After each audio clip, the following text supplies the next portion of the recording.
un examen qui donne un diplôme, continuer à innover puisque ça.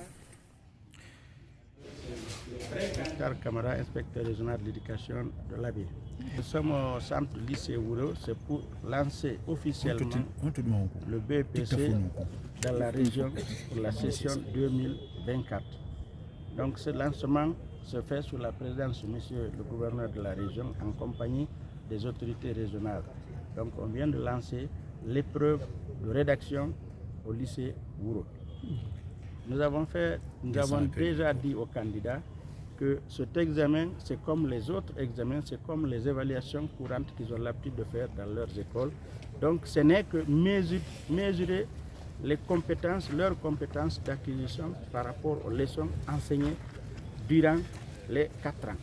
Puisque c'est un examen qui donne un diplôme en fin d'études du premier cours au niveau de l'enseignement préuniversitaire. Niveau préparation, j'avoue que tout est mis en ordre pour que vraiment les choses se passent normalement parce que déjà tous les candidats sont installés impartablement et ils sont en tenue correcte.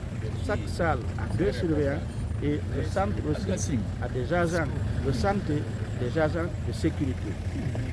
Pratiquement les enfants sont là dans la discipline et dans l'ordre. Cette année, au niveau de la région de l'Abbé, nous avons 7444 candidats au total, dont 4246 filles. Ces candidats sont repartis dans 34 centres. Et dans ces 34 centres, l'Abbé est seulement à 16 centres. Donc c'est pour vous dire que l'effectif des candidats pour cette année est inférieur à l'année passée et c'est le tiers des candidats à l'examen d'entrée en septième.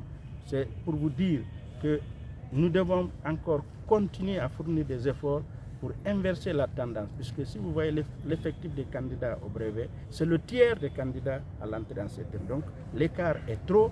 En principe, l'écart ne devait pas être de cette façon. Si on a le rendement positif, vraiment, l'écart devait être plus petit que ça. Les surveillants, c'est un prorata des salles de classe, parce que chaque salle doit avoir 2 surveillants par salle. Donc l'effectif des salles, il est difficile pour moi de vous dire exactement maintenant le nombre, mais c'est que retenez seulement dans chaque salle, il y a 30 candidats, 2 surveillants, et chaque centre, il y a 2 agents de sécurité plus un agent de santé, parce que là, l'État a pris toutes les dispositions pour donner des médicaments au niveau de ces centres d'examen. Monsieur l'inspecteur, comparativement aux années précédentes, il y a eu, les années dernières, il y a eu des résultats qui n'ont pas été satisfaisants. Cette année, quelles sont vos attentes par rapport à cela? Alors, vous savez, quand il y a des résultats qui ne sont pas satisfaisants, tous les acteurs et partenaires du système éducatif doivent prendre des dispositions pour inverser la tendance. Ça commence par les parents d'élèves, les autorités, les encadreurs, les enseignants que nous sommes. À partir des résultats passés, chacun de nous a pris des dispositions pour que cette année, nous pensons avoir vraiment pris toutes les dispositions pour que cette année, nous ayons les meilleurs résultats que les années précédentes. Merci. Merci beaucoup. Les surveillants ou les examinateurs qui sont dans la salle, ils ne sont pas là-bas pour les juger, mais enfin pour évaluer leur savoir. Et les rappeler que tout le travail qu'ils ont eu à faire, pendant les cours dans les groupes de révision, les a préparés par rapport à ce moment-ci.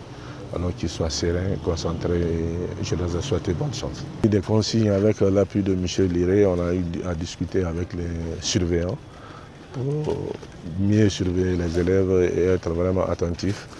Si quelqu'un d'entre eux a des petits problèmes, pas les montrer les sujets, mais de les aider dans la résolution de ces petits problèmes. Merci à vous.